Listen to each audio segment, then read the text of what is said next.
Estamos todos aqui por um motivo muito especial, né, muito importante, que é o lançamento do nosso livro, né, o nosso livro de geometria, é o livro que a gente pretende que seja o primeiro, né, nesse período aí da SBEM, né, o livro de geometria, a gente pretende lançar outros, com outras unidades temáticas, né, mas, a princípio, nós queremos agradecer vocês que contribuíram, né, com esse livro, com a produção desse livro, os que estão também aqui assistindo a gente agradece por estarem participando aqui deste momento, né.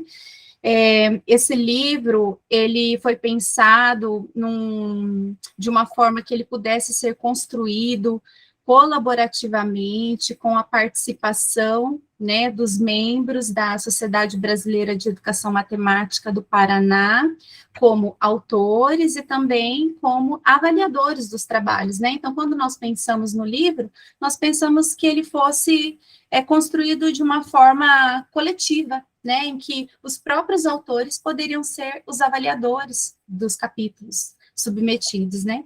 E aí nós tivemos, então, né, uma demanda, assim, bem legal, né, tivemos capítulos bem interessantes, nem todos puderam ser aprovados, né, mas a maioria, né, então a gente agradece, né, vocês que toparam participar aí desse nosso primeiro livro aí de geometria, né, então, em termos, assim, de participação, né, nós tivemos ao todo 24 professores, pesquisadores, né, que participaram da construção desse livro, onde desses participantes nós tivemos distribuído de forma que tivemos 6 cidades do estado do Paraná, porém 5 estados diferentes, né, que participaram aí da construção desse livro, né, os professores que participaram, alguns são professores do ensino superior,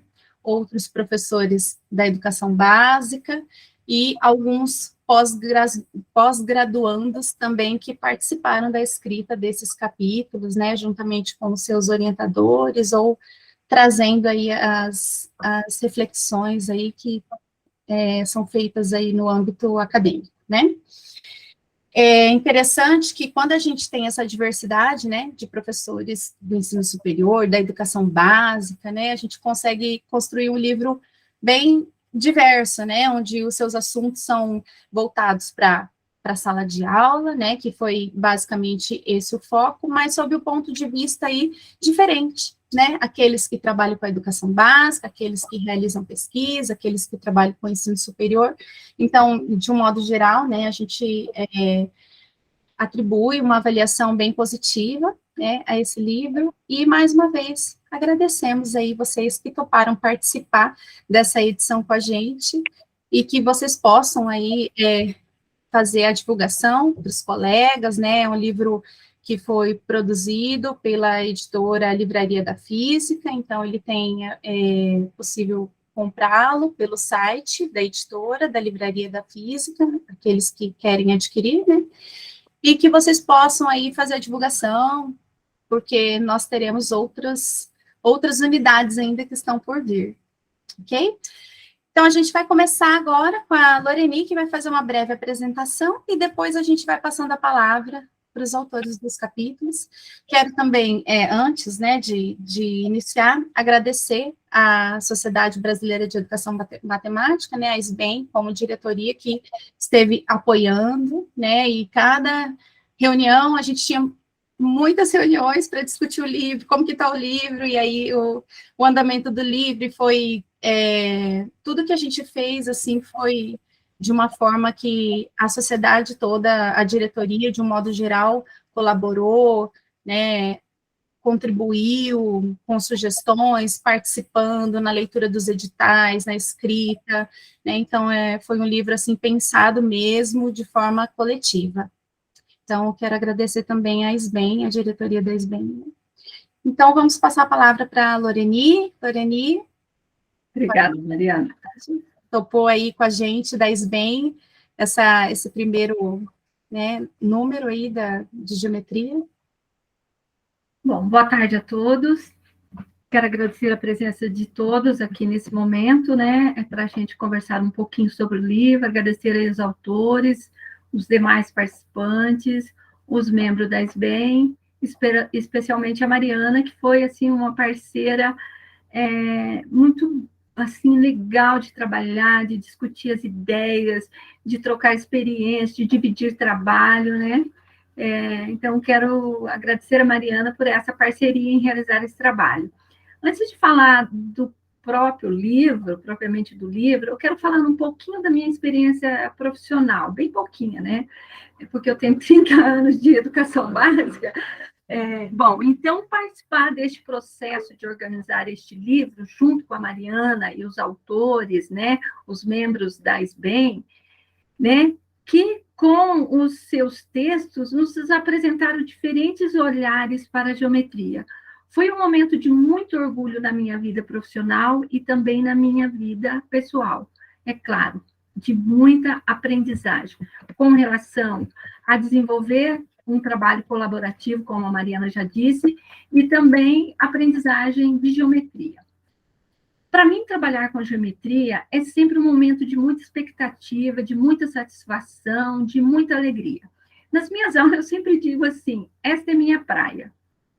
Por que eu digo isso? Porque praia é um lugar que eu gosto muito, porque me inspira, me dá a sensação de liberdade. E quando eu digo isso, não é pelo meu conhecimento em geometria, não, mas pela alegria e pelo prazer que eu tenho em trabalhar com esse conteúdo. E isso vem por eu entender a beleza e a importância da geometria, ou pelo menos entender um pouco, né, da importância da geometria na formação do estudante, por entender que ela nos leva a diferentes ideias, não apenas matemáticas, mas relacionadas a outras questões, ou seja, a partir da geometria, nos permite pensar em questões sociais, políticas. Por isso, para torná-la mais agradável e acessível aos estudantes, eu sempre tomei a liberdade de buscar os mais variados recursos nas minhas aulas, desde questões relacionadas à história da matemática, né, recursos relacionados à história da matemática, como os mais recentes relacionados às tecnologias digitais. E esses aspectos que eu digo aqui da minha experiência profissional, eles estão presentes, muitos deles, né, estão presentes nos capítulos desse livro, né, e que nos mostram que estudar geometria é sempre uma viagem que envolve um tipo particular de pensamento, sensível aos impactos visuais, sociais, entre outros. Então, eu quero dizer assim, que a geometria, ela nos permite diferentes relações, não somente no campo da matemática, mas em outras ciências também, assim como a gente poderia dizer da álgebra e tal, mas, para mim, particularmente, a geometria envolve muito mais a questão da sensibilidade, né, da percepção, enfim, olhar o mundo, né, de uma forma que te permite a ter outras visões, como da arte, enfim. Pensar, né, que a Pavanelli, em 93, o Lorenzato, em 95, e outros pesquisadores acenavam para, nesta época, né, para um abandono do ensino da geometria e para a necessidade de uma formação de professores que desenvolvesse ações para que os professores aprendessem geometria e entendessem a importância do seu ensino. Parece coisa do passado, mas pesquisas atuais, e várias delas presentes nos capítulos desse livro, né, nos mostram que essas questões ainda afetam o ensino da geometria e também a aprendizagem de geometria. Então, está longe disso ser uma coisa do passado. Então, considero que esse livro é destinado a todos aqueles que possuem algum interesse pela geometria, seja um pesquisador, um professor, um estudante de graduação, pós-graduação, pelo fato que ele apresenta uma diversidade de ideias, como resultado de pesquisa, relatos de prática pedagógica, que contemplam a educação matemática na sua diversidade e nos inspiram a outros debates, interações e outras compreensões a respeito da geometria. Portanto, concluo que é de suma importância criarmos contextos, como escrevermos livros, artigos, desenvolvermos pesquisa, criar espaço para conversas que envolvam geometria e fazermos novas viagens por um mundo fascinante visto pelos olhos da geometria. Então, para mim foi muito importante fazer esse trabalho, ler esses capítulos, foram aprendizagens, foram momentos assim de trabalho, mas de muita aprendizagem e que me fez ficar mais apaixonada assim pela geometria. Então, convido a todos a leitura dos demais capítulos e nos auxiliar na divulgação da geometria. Com a minha experiência de 30 anos de educação básica, eu digo que ainda está muito longe de a gente acreditar, o abandono da geometria foi lá em 93, foi lá em 95. Isso ainda acontece nos dias de hoje, com a minha experiência também em formação de professores no ensino superior, a gente percebe ainda a necessidade, a importância da gente desenvolver trabalhos relacionados à geometria. É isso, então. Muito obrigada, Loreni. Obrigada mesmo por toda essa apresentação. Eu quero dizer que para nós também da SBEM foi uma honra, né, você ter aceitado o nosso convite, ter a sua participação, né, por toda a experiência que você tem, né, e tudo que você tem aí para acrescentar para a gente. Muito obrigada, tá? A gente fica muito grato mesmo pelo aceite aí desse projeto, né? Eu que agradeço. Nós vamos iniciar, então, com algumas apresentações, então, dos capítulos. Agora a gente vai passar para o primeiro capítulo, que foi um capítulo encomendado, né, Sérgio? O capítulo A Geometria Escolar e os Pensamentos Matemático e Computacional. Pode ficar à vontade, Sérgio. Deixa eu só acrescentar uma coisinha antes do Sérgio começar a falar. O Viana, na verdade, ele está se recuperando de um procedimento de saúde. Então, ele confirmou comigo que estava tudo bem, que ele acreditava que poderia estar aqui. Então, pode ser que talvez ele não estivesse tão bem nesse momento, né? Não sei, ele não justificou aqui, mas a princípio ele estava ainda com um pouquinho de problema lá, tá? É isso. Ok, obrigada, Loreni. Sérgio, pode ficar à vontade.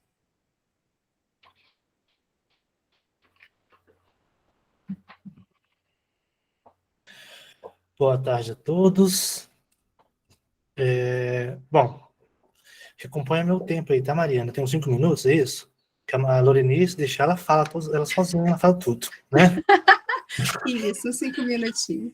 Bom, olha, eu estou aqui no meio de muita gente querida, né? Eu tenho aqui ex-alunas, aliás, primeiramente a minha esposa está aqui, né? Tá essa escondidinha ali, a Daiane Lima. Tenho ex-alunas, tenho colega de trabalho, é bom ver o Dirceu aqui, quanto tempo que a gente se vê pessoalmente, Dirceu, trabalhamos juntos na FAP, e tem outros colegas de educação matemática, e está cheio de gente aqui da diretoria da SBEM, né, da qual eu faço parte também, tá? Bom, eu quero dizer primeiramente que eu fiquei muito honrado com esse convite. Primeiro porque a pessoa que me convidou, ela foi minha professora de geometria, que é a Loreni.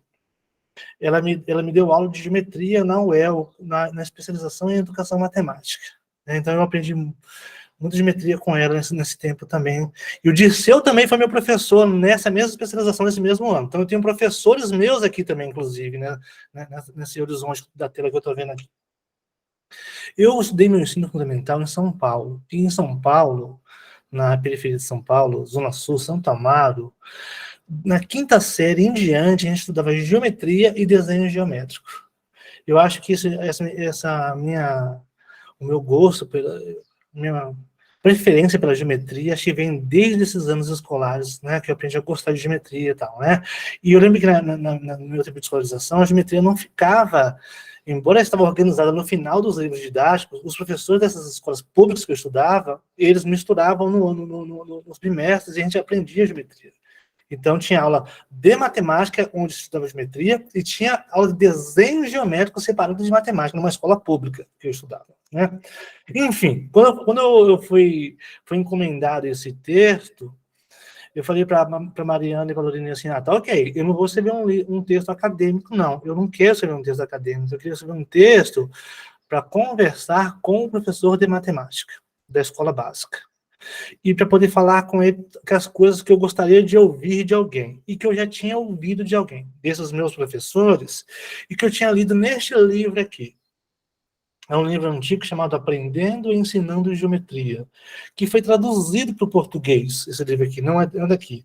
E esse livro aqui trabalha com álgebra e geometria, com logo e geometria, com proposta de geometria para o ensino médio, uma série de discussões bacanas, né? Com planilhas de geometria. E aí eu peguei um desses textos e falei assim, eu queria atualizar esse texto aqui, que é o texto que eu mais falo no meu texto.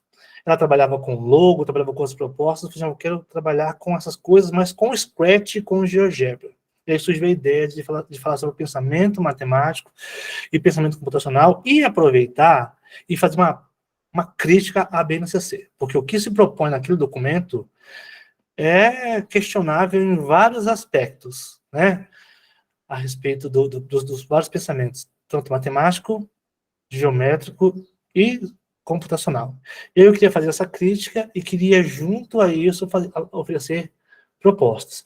Só que mesmo se elas me dessem 50 páginas, não caberia tudo que eu queria falar, né? Porque eu queria discutir coisas e tal, e aí então eu decidi colocar uns vídeos anexos ao texto para que funcionasse como uma fala mesmo assim, como a gente está conversando agora, né? Uma conversa, né? E foi isso que eu fiz. Aliás, eu acho que é um dos textos que eu mais gostei de escrever na vida até hoje, foi esse texto, né? Fiquei tão empolgado com ele, que nos links eu esqueci de colocar o .com.br. Então, se você pegar o link do livro e copiar o link e digitar no seu navegador, vai dar erro. Por quê? Porque faltou o .com.br / alguma coisa. Tá? Então, vocês tenham cuidado aí, tá? Nas notas de rodapé, tem esse meu descuido. Ficou assim.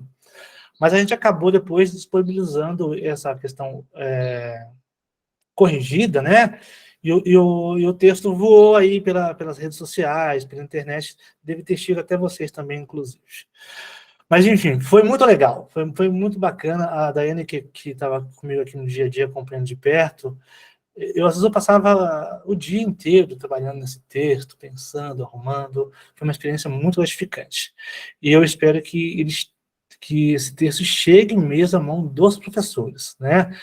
E eu quero sentir, agora só para finalizar, ao ouvir vocês depois, eu quero me sentir bastante provocado a ler os capítulos de vocês também, assim como eu estou tentando fazer para que vocês leiam o meu capítulo, tá bom? Então, é uma honra muito grande para mim compor juntamente com vocês este livro, e que seja um livro que contribua com um professor de educação básica e que atinja os alunos, especialmente na educação básica, tá bom? Obrigado e sucesso a todos. Obrigada, Sérgio. É uma honra para nós, né, você ter aceitado o convite e, né, com certeza vai ser uma leitura muito proveitosa mesmo e muito prática, né, que pode ser implementada, né, nas aulas de geometria. Muito obrigada. Vamos, então, para o próximo capítulo, que é o de visualização geométrica e aprendizagem em práticas de modelagem matemática, do Dirceu dos Santos Brito e Lourdes Maria Verley de Almeida. Pode ficar à vontade. Isso. Então, eu vou, primeiramente, cumprimentar todos e agradecer os idealizadores do projeto, do livro e desse evento também, né? Então, eu vou tentar organizar minha apresentação aqui nos 5 slides que eu elaborei, porque eu acho que fica um pouco melhor como é geometria, né? Então, vocês visualizar o que eu vou apresentar. Então, eu vou compartilhar com vocês, apenas para facilitar um pouco a minha apresentação. Então, o artigo, ele mostra um estudo feito com estudantes, com alunos de 9º ano do ensino fundamental, na escola pública, onde eu trabalho, onde eu era professor, sobre visualização geométrica em práticas de modelagem matemática. Então, assim, para vocês terem uma ideia do artigo, e da ideia do artigo de um modo geral, talvez seja interessante aqui fazer uma pequena apresentação do que a gente entende de visualização geométrica, né? Então, a ideia foi retirada lá do trabalho do Raimundo Val. Então, ele tem um artigo sobre isso, mas ele fala o seguinte, por exemplo, quando você vê uma figura como essa daqui, uma figura não, como um desenho, você pode ver essa figura de várias maneiras. Então, você pode ver ela como como se fosse a parte de um telhado de uma casa, ou uma mesa, né, o tampo de uma mesa visto em perspectiva ou de maneira inclinada.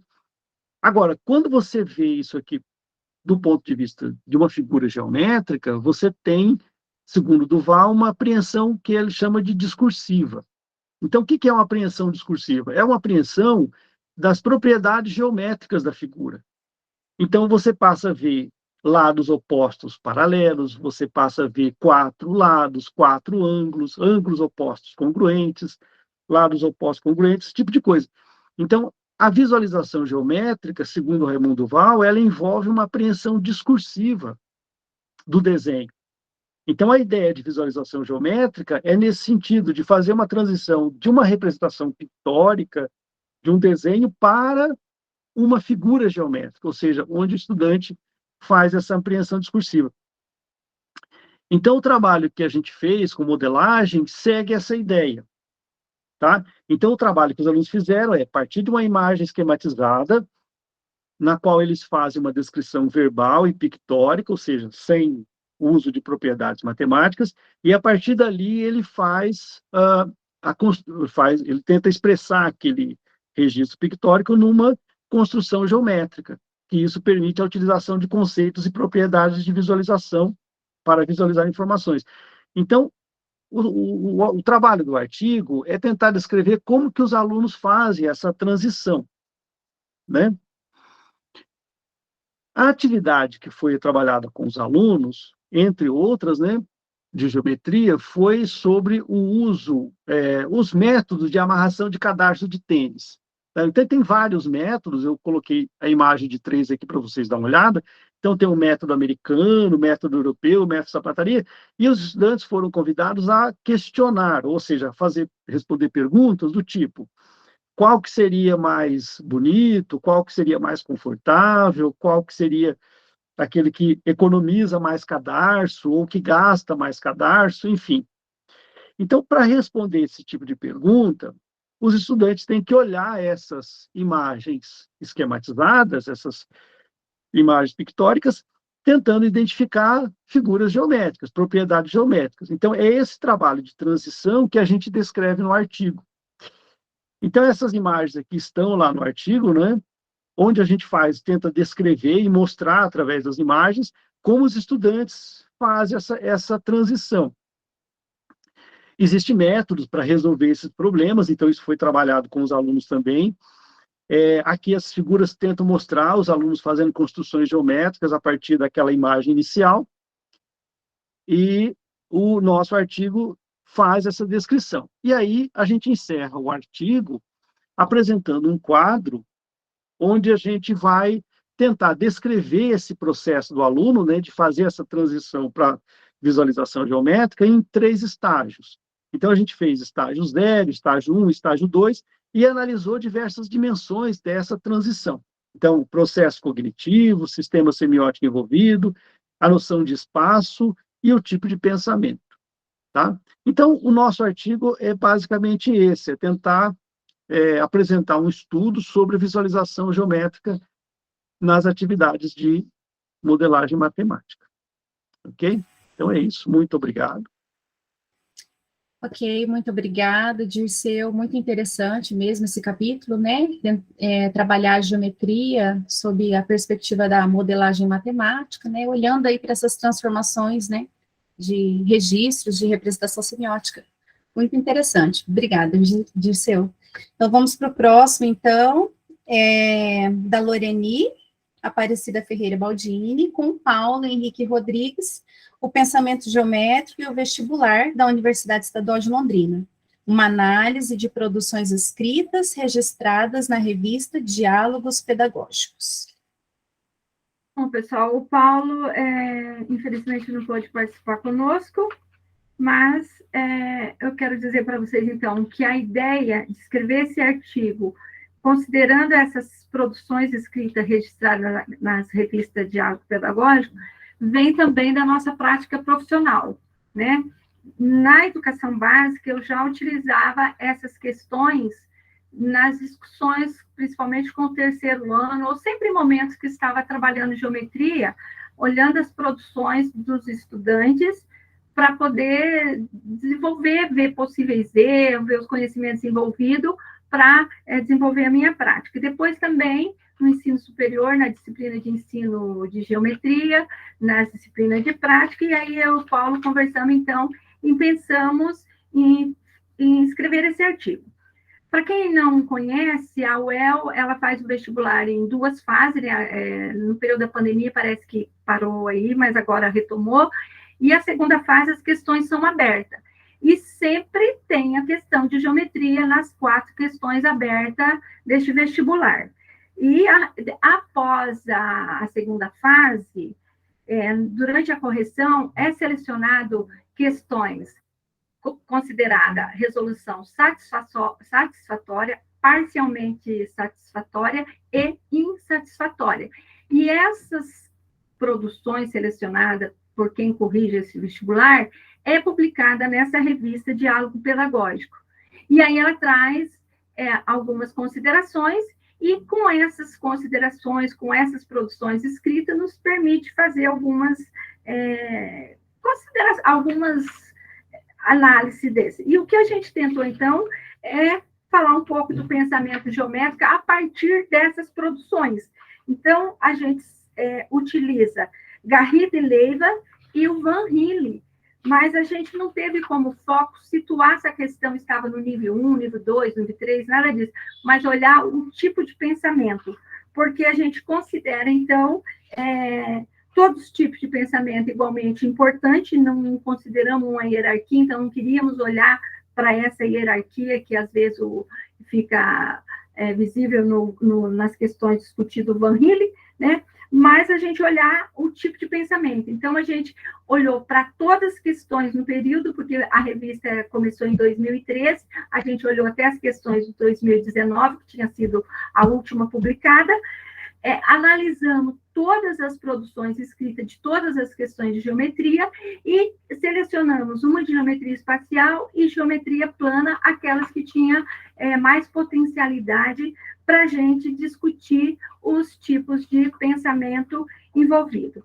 E aí, então, a gente faz uma análise pautada, então, nas ideias do Van Hille, do Garrido e Leiva, analisando isso de modo que nós, professores, possamos, então, tirar proveito disso nas nossas práticas pedagógicas e os professores leitores possam utilizar dessas ideias em suas aulas de geometria.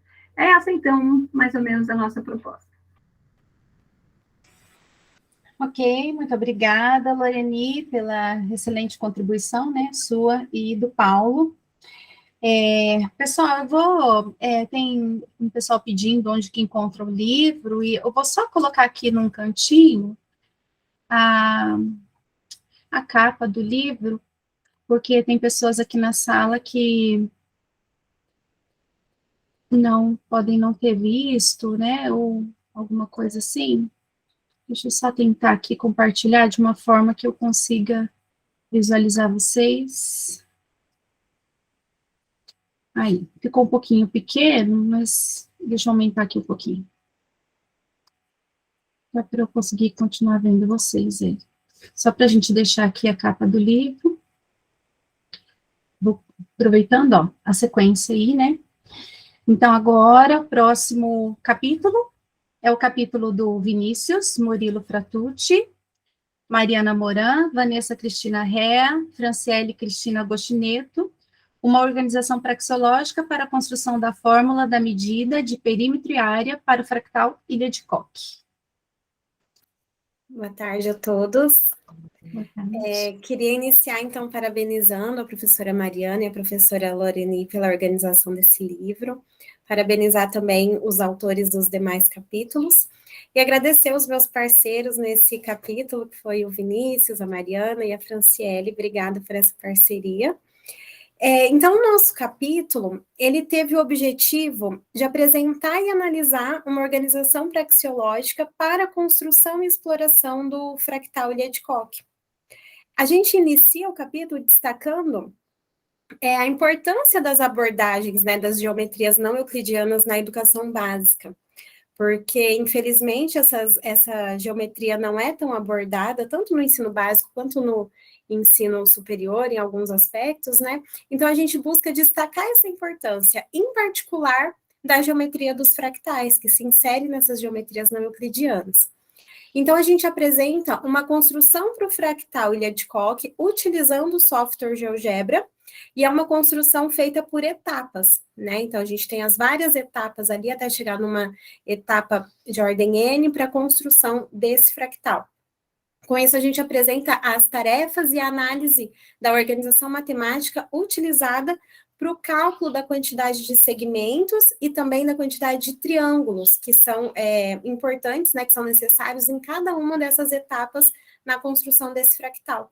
E também o cálculo das medidas do perímetro e da área desse fractal, que é o nosso objetivo final, né, obter essas fórmulas a partir de toda essa construção. Então, a gente vai fazendo a análise para chegar na dedução dessas fórmulas no final.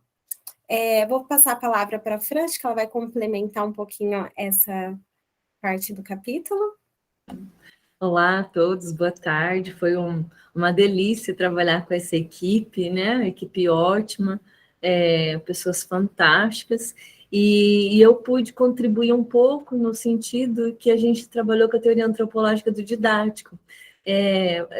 A gente, num período, a Mariana estava estudando a teoria, e aí eu comecei a participar do grupo, e aí essa oportunidade de a gente trabalhar com o fractal e trazer essa teoria que não era tão simples, não era relacionada à minha pesquisa, mas a gente fez uma articulação que foi fantástica. Então, nessa articulação, nós buscamos identificar que conceitos, que lá na TAD ele vai chamar de organização matemática, que conceitos que a gente poderia trabalhar com um fractal. Então, aí a gente identificou que dava para trabalhar vários conceitos diferentes. Então, a gente teve que escolher primeiramente um desses fractais. Foi então que foi escolhido a Ilha de Koch. E aí nós fizemos uma coisa que lá na TAD ele chama tipos de tarefas. Então, mas o que a gente pode... O que são esses tipos de tarefa? A Vanessa falou um pouquinho. Então, nós identificamos que para esse fractal a gente poderia trabalhar com 4 tipos de tarefa. Então, o primeiro, a gente foi, dentro desse tipo de tarefa, nós fomos fazendo tipos, subtipos, para chegar a esse fim. Então, o primeiro a gente sugeriu, fomos sugerindo os subtipos de tarefa para que o aluno pudesse vir a generalizar uma fórmula para contagem do número de segmentos. Então, esse era um tipo de tarefa. E lá no texto, a gente traz um pouco a matemática envolvida e também como seria a condução para essa construção. Aí, no segundo momento, a gente tem um segundo tipo de tarefa, com o mesmo fractal, mas num segundo tipo de tarefa, que seria generalizar a contagem para o número de triângulos, que no início, bem passo a passo mesmo, na etapa 0 ele vai contar, tem um triângulo, na etapa 1 ele ainda pode trabalhar com contagem, mas que vai chegar o momento que ele vai precisar generalizar. Então, isso a gente vai apresentando a organização matemática envolvida para que esse tipo de tarefa seja contemplado. Então, até da etapa 0 até a etapa N, que nós fomos inserindo, então, esses subtipos de tarefa. O terceiro tipo de tarefa que a gente identificou que era possível trabalhar com esse fractal é a generalização para a contagem do perímetro, para medir o perímetro da figura. Então, que dá... dentro de todas essas etapas, a gente consegue medir o perímetro. Então, também essa construção, passo a passo, por meio das subtarefas dentro disso. E, por último, a generalização para a fórmula de área desse fractal. Então, todos esses quatro tipos de tarefa, a gente trabalhou pautado lá na TAD e também pautado na teoria dos registros de representação semiótica. Então, a gente fez essa articulação entre as teorias da didática e da matemática, relacionando com a geometria não euclidiana, nesse caso, especificamente com o fractal da Ilha de Koch. Ok, muito obrigada, Vanessa, Fran, realmente, né, foi um trabalho bem bacana, uma escrita bem legal, né, com propostas aí de tarefas para trabalhar esse fractal Ilha de Coque, que é muito bonitinho, é o fractal conhecido como floco de neve, e ele começa a partir de um triângulo, né, um triângulo equilátero, e aí a gente vai criando ferramentas aí, e constrói até que ele vai se transformando aí num floco de neve, né, e a gente consegue fazer N etapas, né? Consegue não, né? A proposta, né, que o fractal em si é na enésima etapa, né? Então, a gente vai fazendo aí uma quantidade determinada de etapas e depois a gente generaliza para uma etapa N, né? Muito legal. Obrigada, meninas, pela parceria também. Então, vamos para o próximo, a identificação de ostensivos e não ostensivos em tarefas que envolvem noções de geometria fractal, da Ana Elisa Pessini, João Debastiani Neto, Nadianara Ana Basso Moraes e Vinícius Murilo Fratucci. Olá, então, boa tarde a todos. Gostaria também de agradecer os meus colegas, então, que, junto a mim, escreveram, então, esse capítulo do livro. O Neto, que está aqui conosco, né, hoje à tarde, e a Nadianara, que não pôde estar presente, e o Vinícius também, e dizer que foi uma produção muito gostosa, muito prazerosa poder discutir os ostensivos e não ostensivos presentes, então, em tarefas que envolvessem a geometria fractal.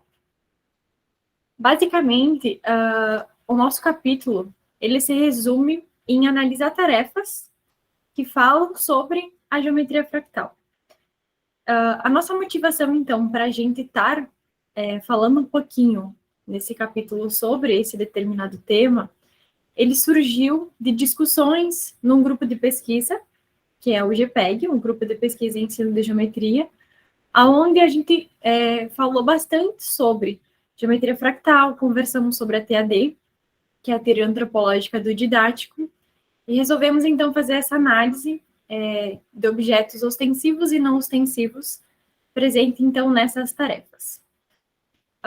Basicamente, a nossa escrita, então, ela está norteada através da teoria antropológica do didático, quando a gente fez, então, as nossas análises, né, apresentando, então, algumas potencialidades de tarefas presentes, então, em livros didáticos do primeiro ano do ensino médio, e que esses livros, então, eles estiveram em circulação no estado do Paraná no PNED passado. Essas tarefas, então, que a gente analisou, a gente teve como objetivo específico em procurar nelas quais seriam os objetos ostensivos e não ostensivos presentes, então.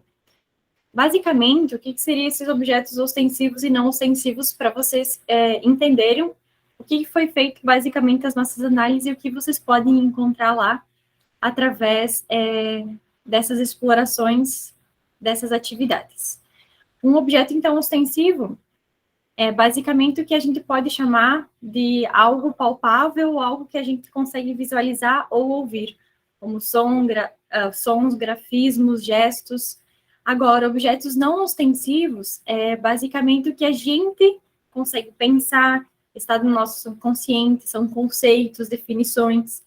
Então, através dessa questão norteadora da TAD, e juntamente com a geometria fractal, a qual a gente percebeu que é uma área que deve ser explorada, uma vez que diversas áreas do conhecimento estão utilizando essa abordagem. A gente, então, traz nesse capítulo, basicamente, as potencialidades de algumas tarefas nesses livros didáticos que dizem respeito, então, a esses objetos que a gente se propôs, então, a analisar, e apresentamos, então, para vocês, nesse capítulo de livro, um breve resumo sobre essa questão dessas atividades presentes nos livros. Acho que o Neto vai complementar para vocês também alguma coisinha com relação à nossa escrita, pensando, então, nas tarefas que estão lá propostas. Boa tarde, pessoal. Primeiramente, queria agradecer também pelo convite nessa empreitada aí. Foi algo muito bacana de se fazer, né?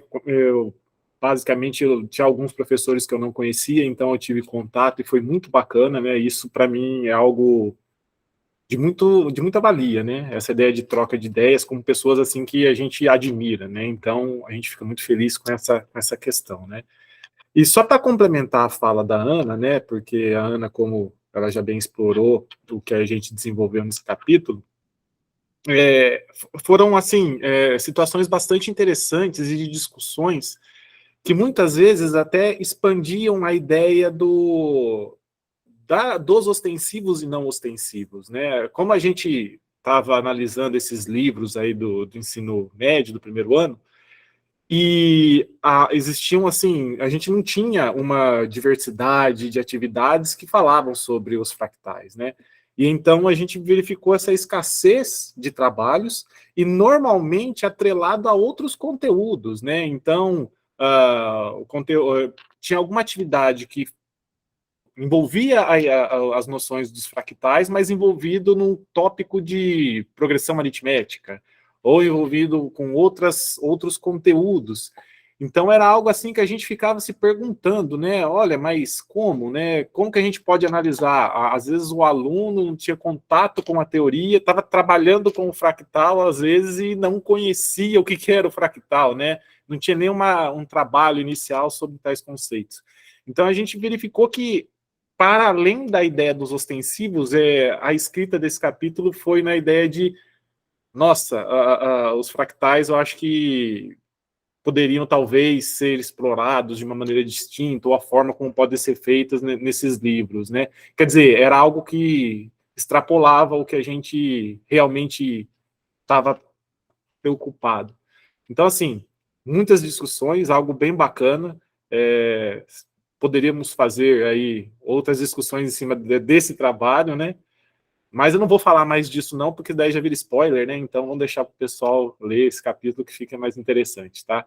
Então, agradeço a todos, tá? E ótimo trabalho a todos e parabéns aí pela comissão, pelo todos os autores que aqui se encontram, tá? E aqueles que não se encontram também. Muito obrigada, Nelise Neto, pela participação no livro, capítulo bastante interessante também. O próximo é da Renata Camargo dos Passos Barros, Emily Boniek Carneiro e Maria Ivete Basniak. Cenários animados no GeoGebra, uma possibilidade para o ensino de conceitos geométricos, algébricos e trigonométricos. Olá, boa tarde a todas e todos. Eu vou começar a falar um pouquinho, aí depois a Renata, que está aqui também, vai complementar, e a Emily está trabalhando, não vai conseguir entrar, né? Mas eu vou deixar a palavra mais com a Renata, porque, na verdade, a escrita desse capítulo partiu dela, né? Ela me chamou para escrever, junto com a Emily, que era minha orientanda de iniciação científica, né, e que trabalhava já com a construção de cenários animados, principalmente com alunos com altas habilidades que eu tenho trabalhado. Então, o que são, né, os cenários animados?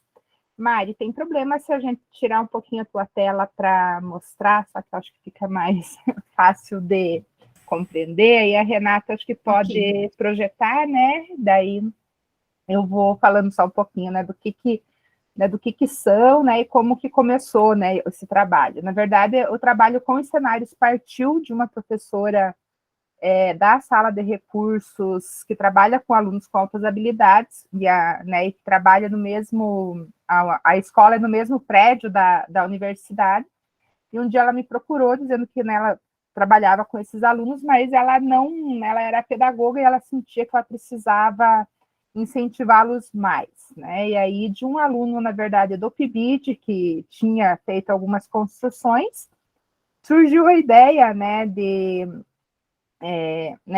ser uma forma diferente de chamar a atenção dos alunos e trabalhar a matemática que está por trás, né? Então, necessariamente, né, precisa ter um cenário que ele pode ser algo da realidade ou da fantasia, enfim, eles gostam bastante de trabalhar com desenho animado, com coisas, né, nesse sentido, que aí, então, as imagens se sobrepõem, né, a gente esconde a matemática que está por trás, e, né, o cenário fica, né, parecendo que foi algo construído, né, de alguma outra forma que, inclusive, não usa matemática.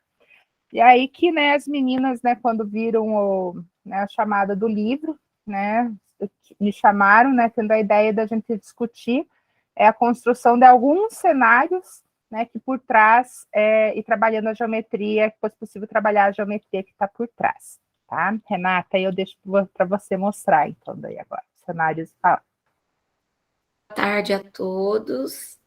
Queria muito agradecer a oportunidade de estar aqui com, né, grandes professores que eu tive a honra de ser aluna, a professora Mariana, professor Sérgio e a professora Maria Ivete, e agradecer muito essa oportunidade, que é única na minha vida, e ter uma amiga aqui, a Ana grande amiga agora, a Vanessa, professora, que acabei estagiando agora há pouco tempo, né? Então, assim, gratidão enorme. Então, eu vou compartilhar com vocês um pouquinho dos cenários, porque ele está estático, né, no livro, e conversando, apareceu? Tá, aí, Sim, apareceu. Apareceu? Então, assim, conversando com a professora Maria Ivete, com a Emily, né, que é outra autora, a gente chegou a decidir 4 cenários, focar nos conceitos iniciais primitivos da geometria. Então, este cenário aqui, céu estrelado, então a gente traz simulações, né, dos conceitos básicos. Então, aqui dá para trabalhar ponto, reta, plano, polígonos também. Então, a gente animou. Interessante, então, na descrição do livro, o professor tem noção do que pode ser explorado na sala de aula. Aí eu já vou parar esse aqui, vou para outro, que são 4 cenários, vou mostrar rapidinho, um pouquinho de cada um deles. E eu não sabia programar nada, isso a Emily me ensinou, então eu aprendi muito com ela, ainda aluna da licenciatura, então, assim, foi uma troca muito, muito rica, né, professora? E, então, aqui também vocês podem ver que para os anos iniciais, também lá 5º ano, 6º ano, é possível trabalhar essas atividades, porque eles adoram mexer no GeoGebra. Tem Luan, professor, o nome daquele menino que mostrou para nós o cenário, junto com a Emily? Os meninos com altas habilidades? Último ano? Isso, né? Eram vários, né? Mas acho que os que foram apresentar para vocês, acho que foi. E agora, deixa eu ver se eu acho o outro cenário aqui, acho que está como guia. Montanha. Apareceu? Não, ainda não, Rê. Não?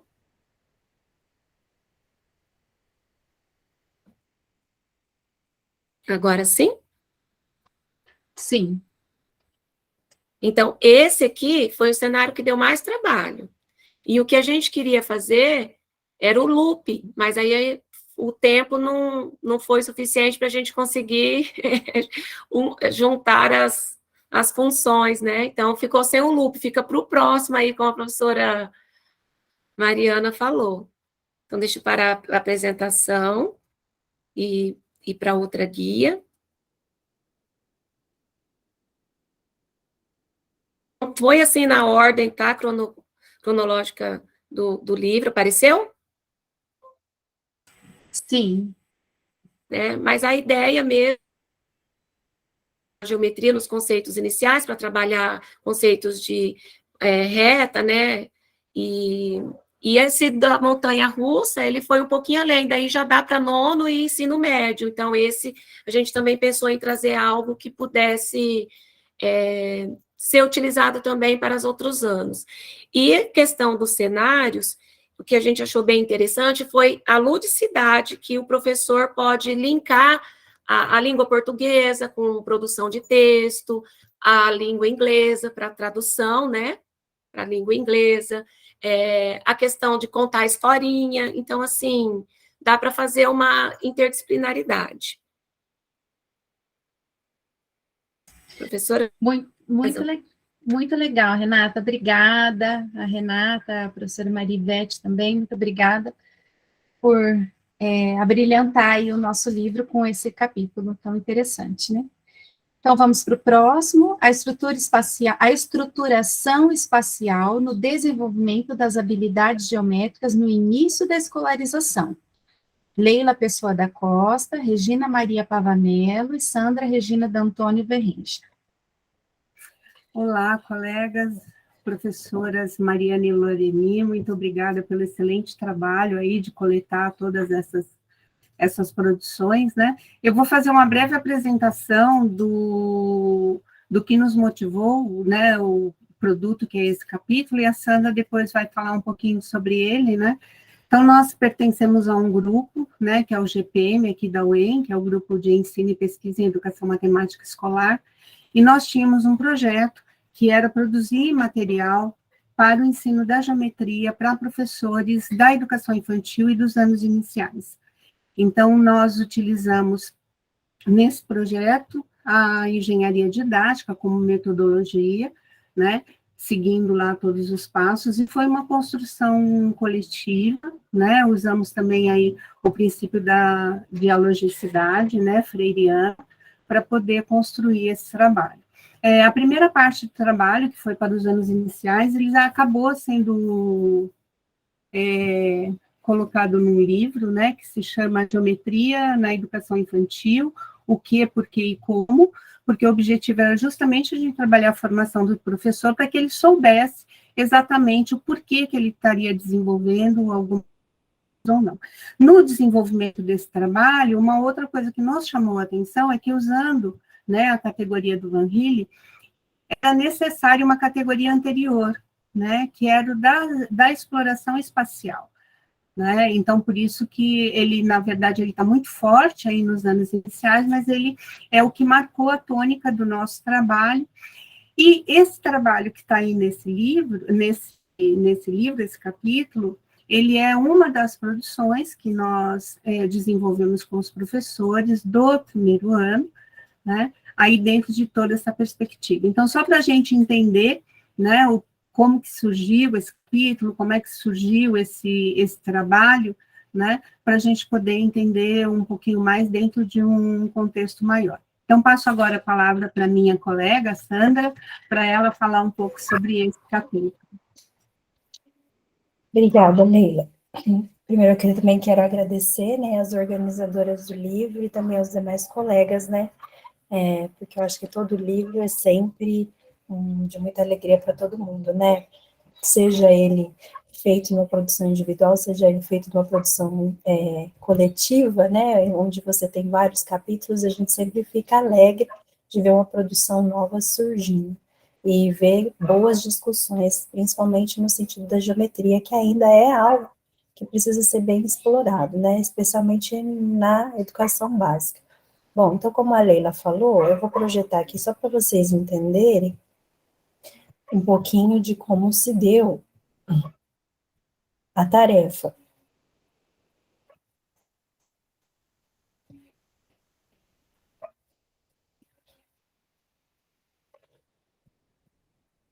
Vocês conseguem ver?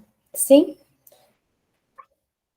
Então, a gente, na verdade, propôs várias tarefas, né, elaborou várias tarefas, e essas tarefas, elas foram discutidas a partir da nossa conversa com os professores, né, tanto na educação infantil, quanto no ensino fundamental 1, em que a gente levantava com os professores quais eram os temas que eles tinham mais dificuldade a pensar relacionados à questão da matemática, e especialmente a gente tem aqui o enfoque da geometria. Então, a gente tem, no primeiro ano, um desenvolvimento de uma atividade, de uma tarefa, né, que se pauta na questão da estruturação espacial, que tem ali como foco, né, o desenvolvimento dessa noção de lateralidade, né, envolvendo a questão da criança se perceber, ou perceber os sentidos geométricos a partir do seu corpo, da orientação temporal, né, que são coisas que acontecem desde cedo, né, com as crianças muito pequenas, e que a gente, às vezes, né, na escola, a gente não percebe que algumas atividades podem potencializar o desenvolvimento e essa percepção da criança de se olhar a si e olhar as pessoas e os objetos que estão no seu entorno e poder, então, elaborar um pensamento que tenha como foco aspectos da geometria, né? A tarefa envolve a questão de se pensar em noções como frente, trás, em cima, embaixo, de um lado e de outro, né, esquerda e direita, e a gente traz, né, como foco aqui, a questão da própria orientação da Base Nacional Comum Curricular, que vai dizer para a gente, né, como um objeto de uma habilidade a ser desenvolvida, que é a que os alunos identifiquem e estabeleçam pontos de referência para a localização e o deslocamento de objetos, construam representações de espaços conhecidos e estimem distâncias. Então, a gente está descrevendo nesse capítulo uma das tarefas que foi proposta para as crianças de primeiro ano. Essa tarefa tinha como objetivo sensibilizar os alunos a perceber, né, que a visualização de um determinado objeto depende da localização do observador em relação a esse objeto. Então, como é que foi proposta a tarefa? Nós colocamos no pátio estruturas como essas que vocês estão vendo aqui na fotografia.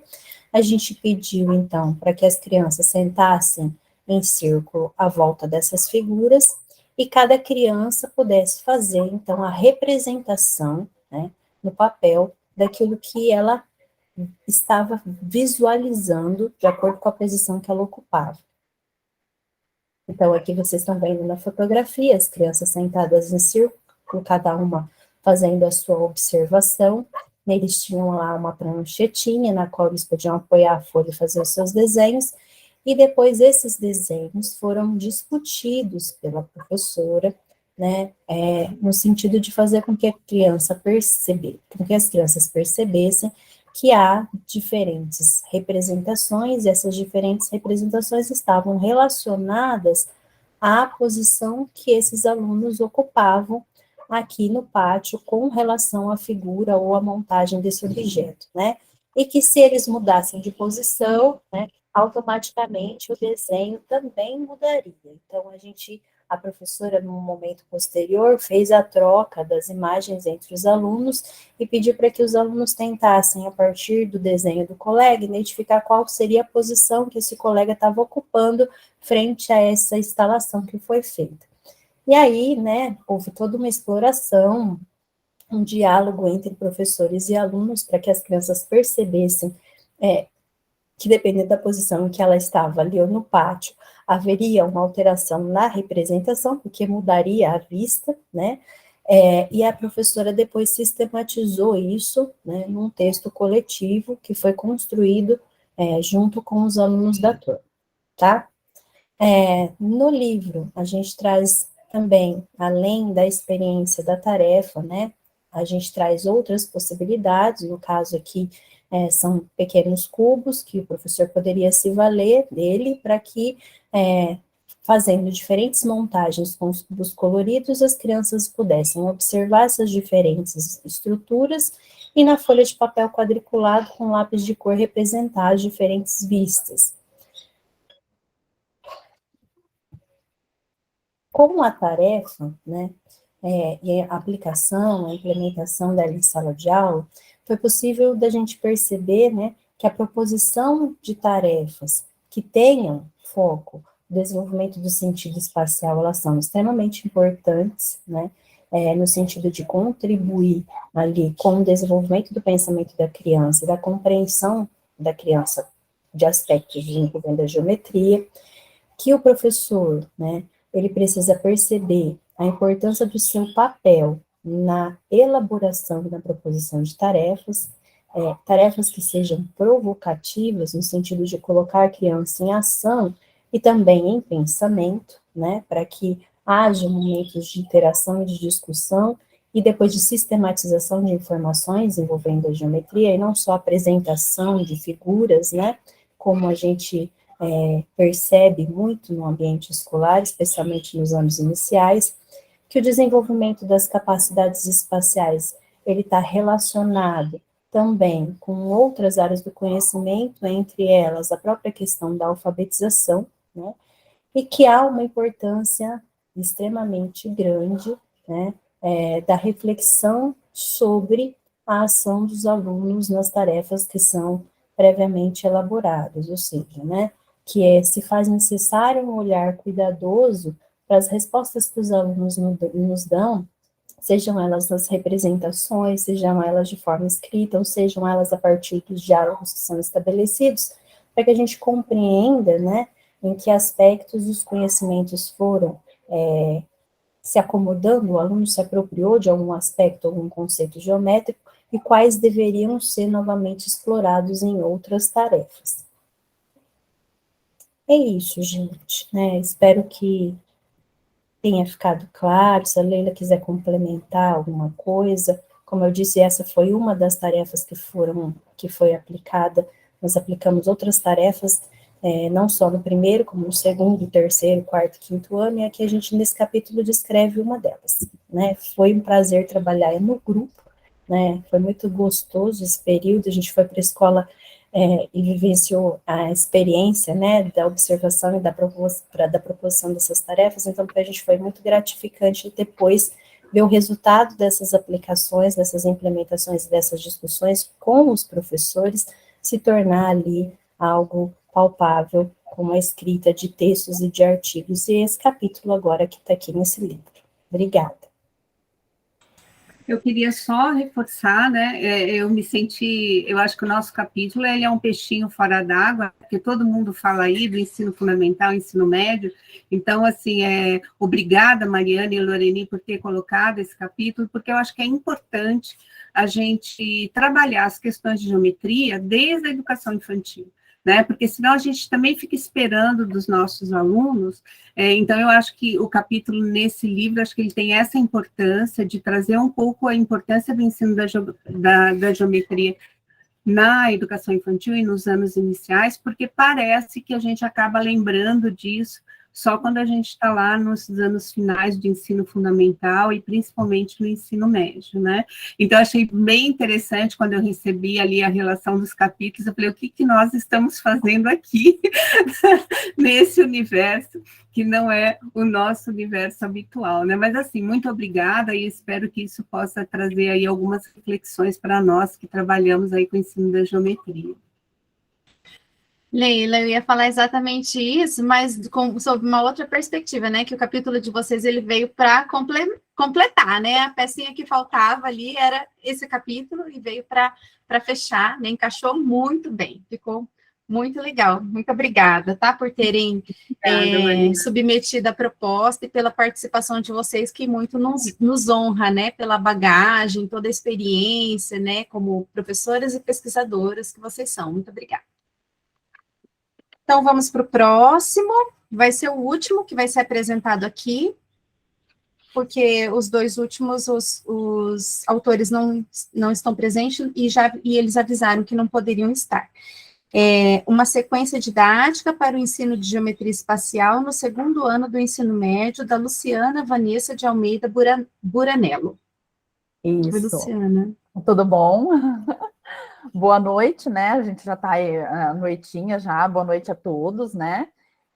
Eu preparei, primeiramente eu queria agradecer, né, a oportunidade, e como a Mariana falou, né, existem autores que são de outros estados, e eu sou uma delas, né? Na verdade, eu sou paulista, mas eu estou em Minas Gerais, né, há 7 anos. Então, assim, eu me senti, né, eu acho que seria interessante eu começar fazendo uma breve a apresentação, né?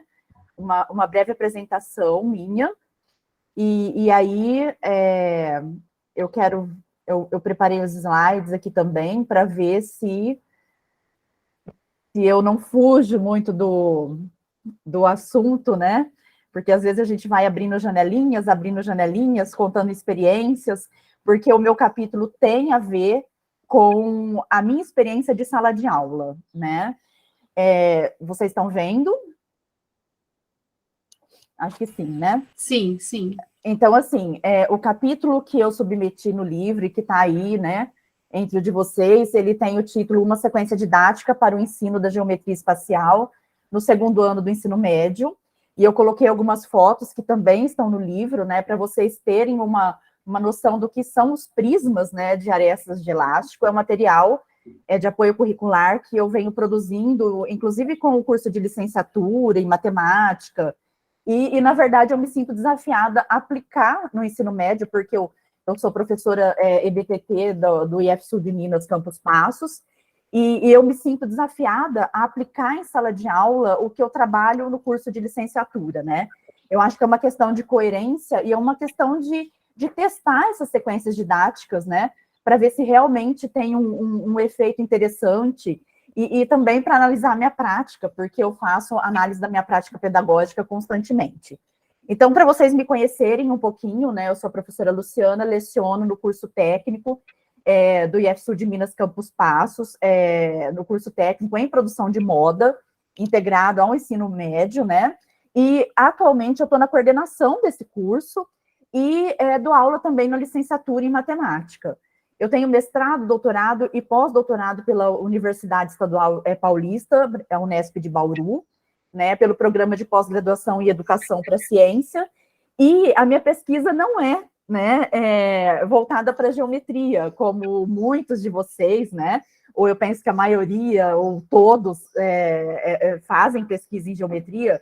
Eu trabalho com resolução de problemas, com as políticas públicas educacionais, e com a prática pedagógica do professor de matemática. Mas eu costumo dizer que, antes de tudo isso, eu sou a professora Luciana de matemática da educação básica, né? Porque em toda a trajetória, minha trajetória profissional, eu nunca tirei os pés da sala de aula. Em relação ao capítulo, né, eu trago os resultados do CIMAV, que é uma avaliação em larga escala, mostrando os índices, né, em relação à aprendizagem de geometria, mais especificamente a geometria espacial, que foi a que eu abordei, né? Eu situo a questão das habilidades da BNCC, né? Porque eu penso que a gente tem que fazer uma análise crítica da BNCC, mas olhar com bastante atenção para essas habilidades, porque elas estão aí agora sendo cobradas em vestibular, no Enem, né? Então, a gente precisa olhar para elas como mais um indicador do que a gente pode trabalhar em sala de aula, e apresento a sequência didática que eu trabalhei nesse segundo ano do ensino médio, focando a geometria espacial. E essa sequência didática, à luz da concepção do Sabala, né?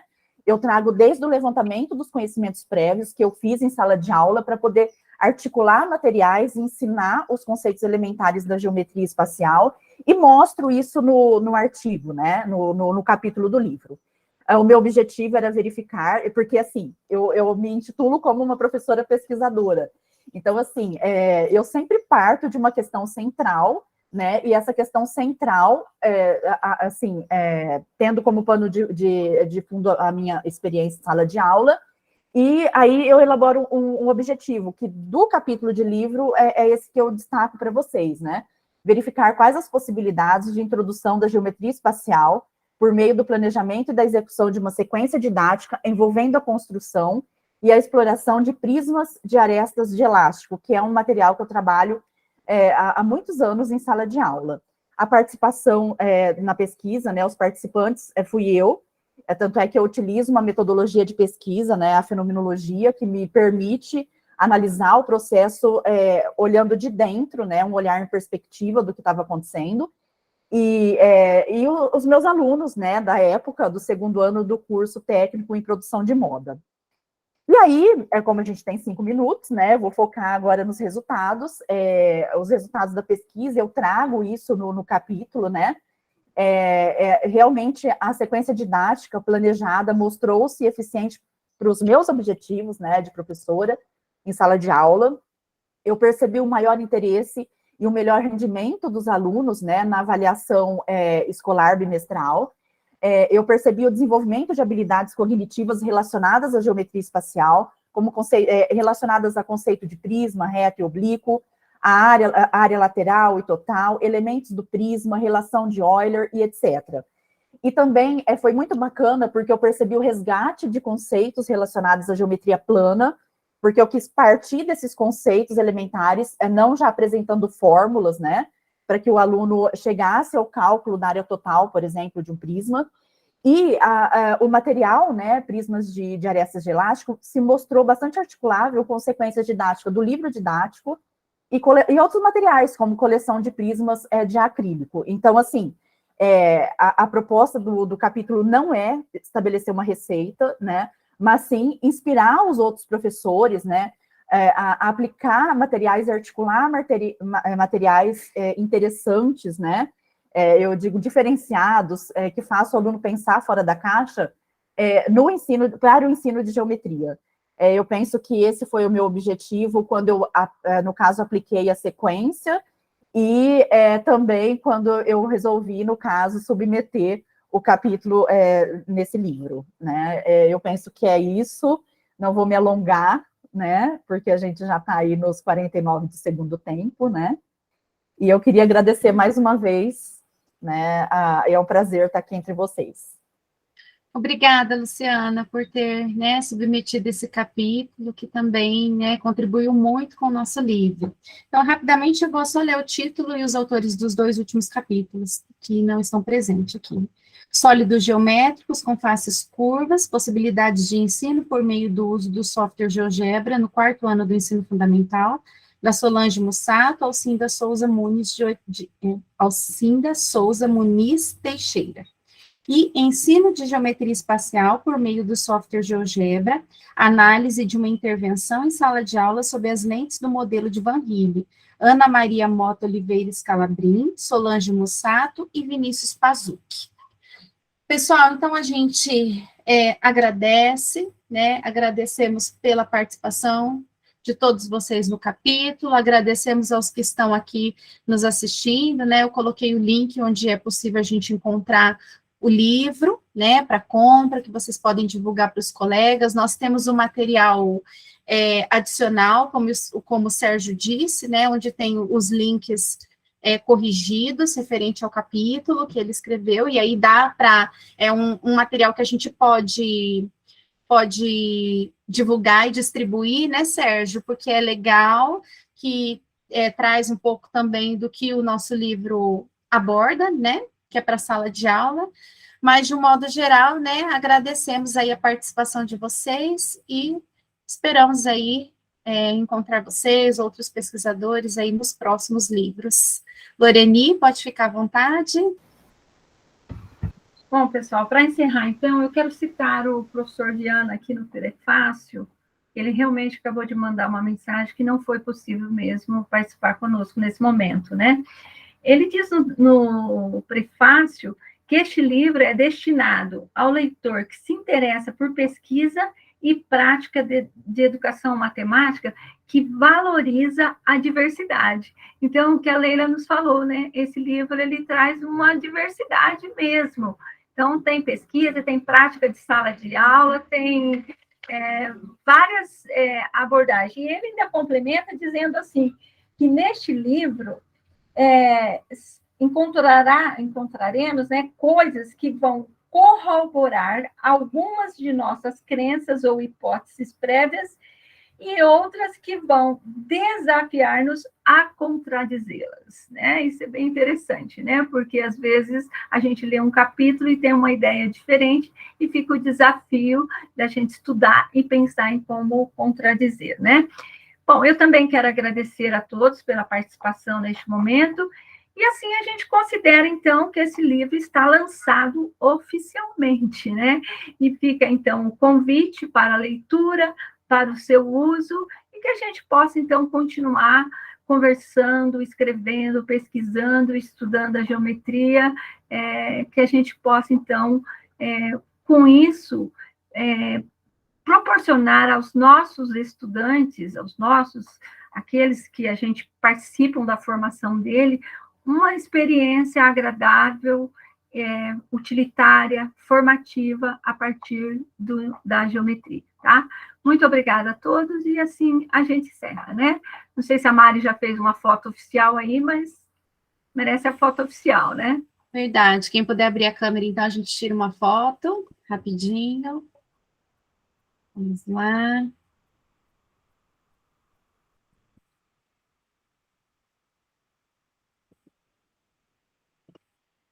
Peraí, mais uma câmera aberta.